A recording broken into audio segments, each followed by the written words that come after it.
Vaxtınız xeyir olsun əziz Zəngəzur TV izləyiciləri. Bugün studiyamızın qonağı həkim, alim, Almaniyada ilk Azərbaycanlı millət vəkili Rahim Şmidtdir. Rahim müəllim, xoş gəlmisiniz studiyamıza. Türkan xanım, çox təşəkkür edirəm sizdən və Zəngəzur TV-dan məni bura dəvət etmək üçün. Çox şadam buradayam ki, bugün söhbət eləyəcəyik. Rahim bəy, bildiyimiz qədər 47 ildir vətəndən uzaqdasınız. Necə oldu? Talih sizi necə apardı Almaniyaya? Bəli, həqiqətən mən 1978-də Almana getdim oxumaq üçün. Əsasda 5 il fikir eləmişdim qalacağam. Anama da elə söz verdim, amma 5 il oldu. Geopolitik sayəsində 47 il. Onun üçün indi orada uzun zamandır yaşayıram və orada da çalışıram. Millət vəkili olduğunuz dönəmlərdə, yəni 2011-2016-cı il müddətində hansı fəaliyyətləriniz olub sırf diaspora üzərində? Bəli. Mən 2011-2016 orada deputat idim və parlamentdə də sağlamlıq elm danışıcısı idim. Onun yanında da mən hər zaman diasporada fəaliyyət elərdim. Xüsusiyyətlə Almanın mediasında Azərbaycanın haqqında və beynəlxalq Qarabağ məsələsində hər zaman Avropa parlamentinə və Bundestaga, bütün nazirlərə mən məktub yazmalar, getmək, fəaliyyətlər eləmişəm və indi də eləyərəm. Çox gözəl. Bildiyimiz qədər Alman hökuməti də buna görə sizi yüksək dəyərləndirib və sizi medalla tərtib edib. Bunun barədə bizim tamaşaçılarımıza da məlumat verək. Bəli. Bizim mədəniyyətimizə uyğun biz hara gedərik, belə deyək, o xeyri işlər görərik. Mən 12 ildir orada, Almaniyada bir dənə organizasyon vardı, təşkilat vardı. Onun ikinci sədriyəm Almanda. Bu organizasyon o insanlar ki, bir şeyləri yoxdur, xiyavanda yatırlar, belə deyək, bəxti gəlibdir, öyləri yoxdur, işləri yoxdur. 80 həkimik, biz pulsuz bunları müalicə elərik, bunlara yetişərik və bu xeyri iş üçün Alman mənə orada, belə deyək, bir Azərbaycanlı diaspora fəali olduğum üçün şərəf medalı təqdim eləyibdir. Rahim müəllim, siz 47 ildir doğma vətəninizə gedə bilmirsiniz, Güney Azərbaycana həsrətsiz. O günü necə xatırlayırsınız? Gedəcəyiniz günü özünüzdə yəqin ki, xəyalınıza gəlir. Necə təsəvvür edirsiniz daha doğrusu? Çox maraqlı bir sualdır. Həqiqətən çox məni bəzdən həm sevindirir, həm də belə deyək, həsrətdə saxlayır. Amma burada vətəndir bizə, fərq etməz, o tay-bu-tay, hamısı vətəndir və indi şükür olsun biz Qarabağı azad eləyəndən də bu yana öz bizim Güney Azərbaycandan da böyük bir hərəkət vardı türkülük üçün, Azərbaycanlı üçün ki, o assimilyasiya problemləri terapi deyək də, terapi eləməyində çox sevinci bir məsələdir. Məni həqiqətən çox sevindirir. Bəli, mən ora gedəmməm üçün illərdir Almaniyada insan hüquqlarında mən fəal idim, Amnesty International falan və Qarabağ məsələsində beynəlxalqçı məsələsi idi. Çox fəal idim. O yerdən də əlbəttə İran məsələlərinə, insan hüquqlarına da dəyərdim. Onun üçün İrana getməyim çətin idi, amma gəlirəm bura vətənə. Bura hər səfərinizdə də ilk getdiyiniz yer Şəhidlər Xiyabanı olur. Bəli. Ulu öndərimizi ziyarət edirsiniz. Bəli. Mən hər zaman gələndə ürəyimin həsrətidir. Həman əvvəl günü sübü gedərəm şəhidlərimizin ziyarət elərəm hamısın bircə-bircəçi, birinci xiyavan, ikinci xiyavan hamısını gedib onları ziyarət elərəm. O biraz mənim ürəyimə təsliyyət verər və o biri şəhidlərimiz, mübariz, tam bu şəhidləri gedib orada ziyarət elərəm, qayıdaram evə. Bəli. Bayaq siz Qarabağdan söz açdınız. Cənab Prezidentin yürütdüyü siyasət nəticəsində qeyd etdiyiniz kimi şəhidlərimizin cəsarəti nəticəsində alınan Qarabağın işğaldan azad olunması xəbərini necə qarşıladınız? Həqiqətən mən çox böyük illərdir Qarabağ məsələsinin belə deyək o dalındayam. Bu bir böyük tarixi zəfər idi. Allah şəhidlərimizə rəhmət eləsin, qazilərimizə şəfa versin, prezidentimizə uzun ömür versin. Bu tarixi qələbəni bizim xalqımıza fərq etməz dünyanın hər yerində nəsib elədi. Bu əbədi ömür boyu bizim o mədəniyyətimizi və varlığımızın, qüdrətin burada, regionda, dünyada sabit elədi. Həqiqətən bu unudulmaz bir zəfərdir və bu zəfəri də biz prezidentin müdiriyyətinə və bizim şəhidlərimizin qanına, qazilərimizin zəhmətinə, vətən üçün borcumuz vardı. Onun üçün bu məsələdə çox danışmaq olar, zəfər. Yəni belə bir zəfər bu formatda, bu mürəkkəb coğrafiyada indiyə qədər mən tanımıram. Mən 50 il olar falan siyasətə əlaqəm var, amma bu formatda bir müdiriyyət eləyəsən, bu mürəkkəb coğrafiyada zəfəri qazanasan, indiyə qədər bütün ərazi bütünlüyümüz azad olubdur. Azərbaycan indi bir müstəqil, güclü dövlət kimin regionda, dünyada çox respektlə, belə ehtiramla danışır, hamımıza qürur verir. Bəli, Qarabağ savaşından sonra Azərbaycan qalib gəldiyi savaşdan sonra dünyanın Azərbaycana qarşı baxışı dəyişib. O cümlədən Almaniyanın. Bəli, Azərbaycan diplomasiyası həqiqətən çox bir yüksək səviyyədə qabağa gedir ki, Qarabağ savaşından qabaq ki, indi də çox önəmli bir həssas zamandır diplomasiya. Əlbəttə, mən fikir edirəm, bütün bu Minskdə olan qurumlar da heç zaman fikir eləmirdilər ki, Azərbaycanın belə bir planı ola, bu cəsarətlə, bu müdiriyyətlə, bu bacarıcılığı ilə Qarabağı azad eləyə. Və hər kəsin gücü oldu, bacarıcılığı oldu, ona da hörmət gətirməlidirlər. Alman da aynısı. Almanla Azərbaycanın tarix boyu çox gözəl rabitələri olubdur. Və mənə görə bunların o kultur mədəniyyətindən də bir-birinə yoxunluqları vardı. Çünki Azərbaycan mədəniyyət, demokrasi, ədalət sevən bir xalqıdır. Alman da aynısı. Onun üçün bizim çox tarixi və dəyərli körpülərimiz vardı. Dünən gecə də məni Alman səfirliyi o Alman Birliyinin bayramına dəvət etmişdi. Orada idim. O da çox bir sevinci vaxt idi və ümid edirəm bir zaman da elə bu məsələlər, o tay-bu tay məsələsində də dünyaya sülhü gətirsə və biz də məmnun olarıq. Təbriz üstüm yana, gülsün bilə dayana, oxu bülbülüm, oxu bala, bəlkə baxdım o yana. Oxu bülbülüm, oxu bala, bəlkə baxdım o yana. Siz əsasən həkim olaraq fəaliyyət göstərirsiniz. Gənclərimiz indi daha sağlam olması üçün nələr etməlidir? Bilirik ki, yəni, dünyanın hər yerində indiki gənclər biraz belə deyək, pis vərdişlərə daha meyilli olublar. Bəli, çox təşəkkür edirəm. Çox önəmli bir sualdır.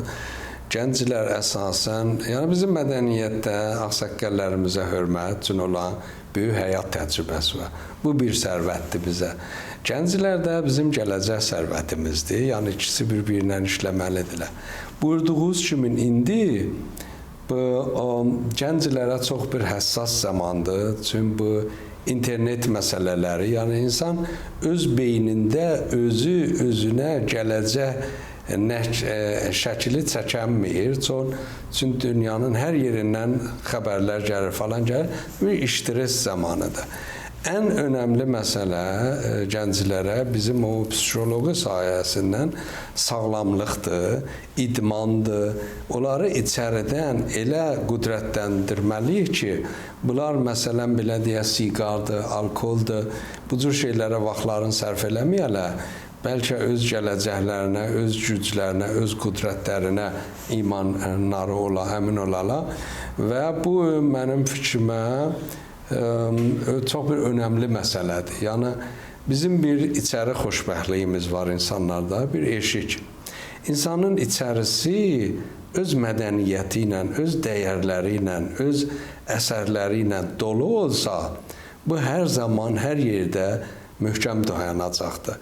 Amma insanın içərisi gənclərin xüsusən boş olanda, yetişməyəndə, ayrı yerlərdən təsir qoyanda, bu gənclər gələcəkdə də çox mənfi təsirlər olar və belə işlərə də təbiidir ki, məsələn, ayrı ölkələr istillə bir ayrı ölkəyə təsir qoyarlar.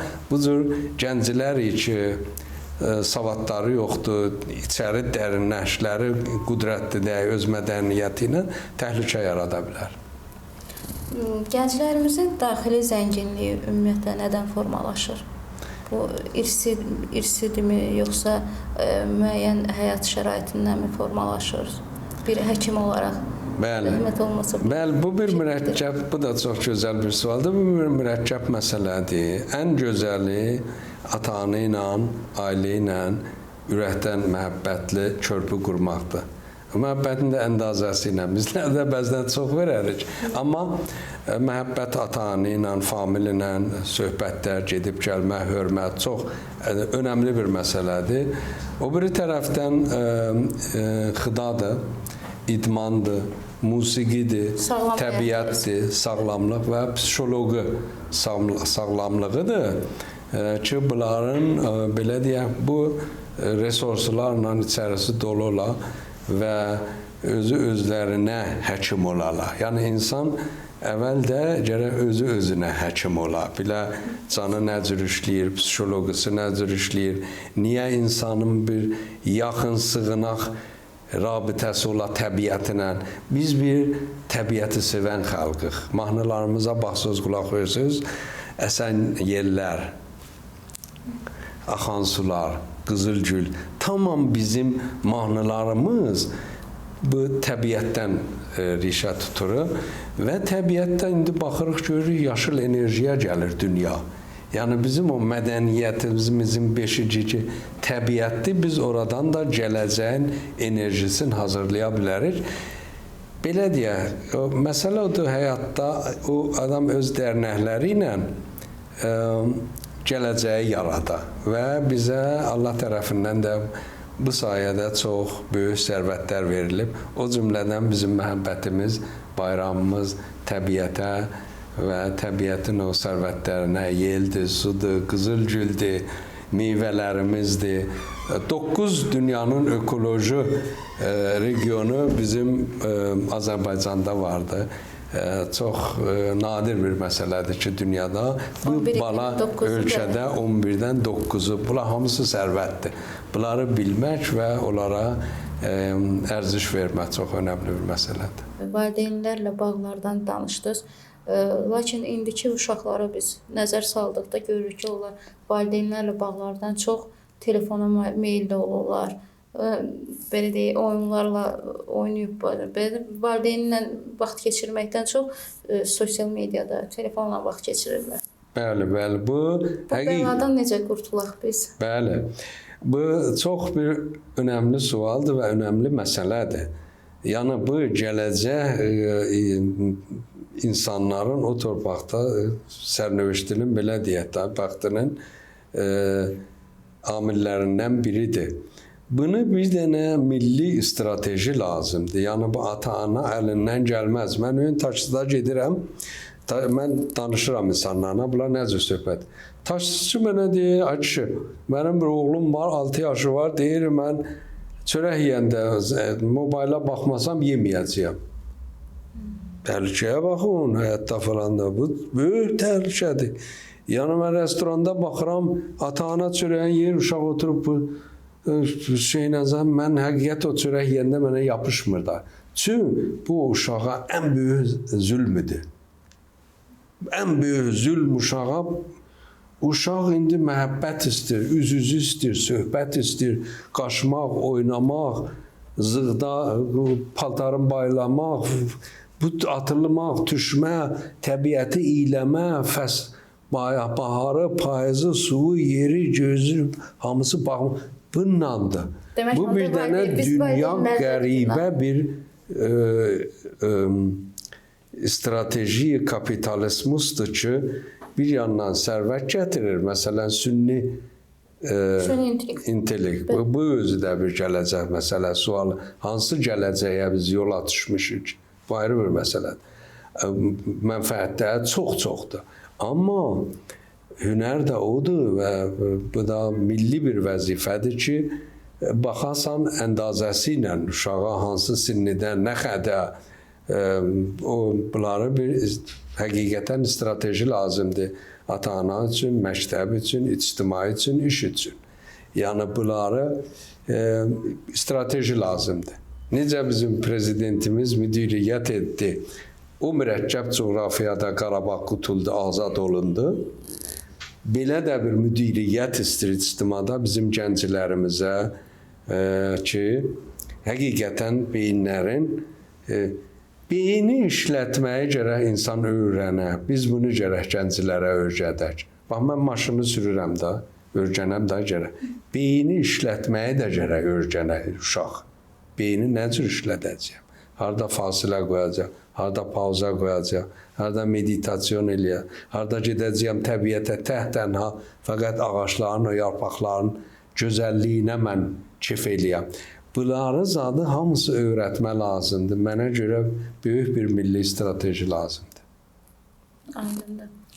Süni intellektdən söz düşmüşkən, bəziləri düşünür ki, süni intellekt insanlığın bitdiyi nöqtədir. Bəziləri də düşünür ki, insanlıq həqiqətən inkişaf mərhələsidir.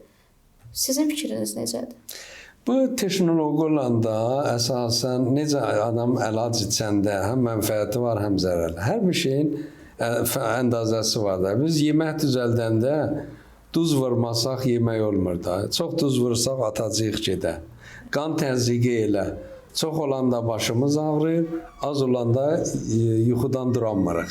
Yəni təbiət bir cür mizan eləyib ki, hər şey əndazəsi ilə.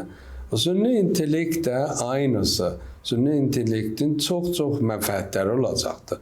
Çox-çox bizə böyük sərvətdir hər sayədə. Ökoloji, tibbidə və. Amma o biri tərəfdən də onu gərək balansı saxlamaq olar ki, insanın o ictimai biri-biri ilə alış-veriş məhəbbəti, yaşamlığı yerində qala. Yəni, dünya ağ-qara deyək də, deyə süni intellekt belədir, mənfidir. Ya süni intellekt gələcək xoşbəxtlik, belə deyər. O əndazəsini tapmaq, mənfəətlərin götürmək, ziyanların minimuma yetirmə hər zaman bu hünər budur da. Onun üçün mən belə görürəm. Son sözlərinizi, istəklərinizi bildirin. Buyurun. Çox təşəkkür edirəm bir daha Türkan xanım cənabınızdan və Zəngəzur TV-dan məni bura dəvət eləməkdən çox şadam, çox var olasınız. Siz də bizim dəvətimizi qəbul edib gəldiyiniz üçün sizə təşəkkür edirəm. Sağ olasınız, təşəkkür edirəm. Bugünkü qonağımız həkim, alim, Almaniyada ilk millət vəkilimiz Rahim Şmit idi. Çox sağ olun.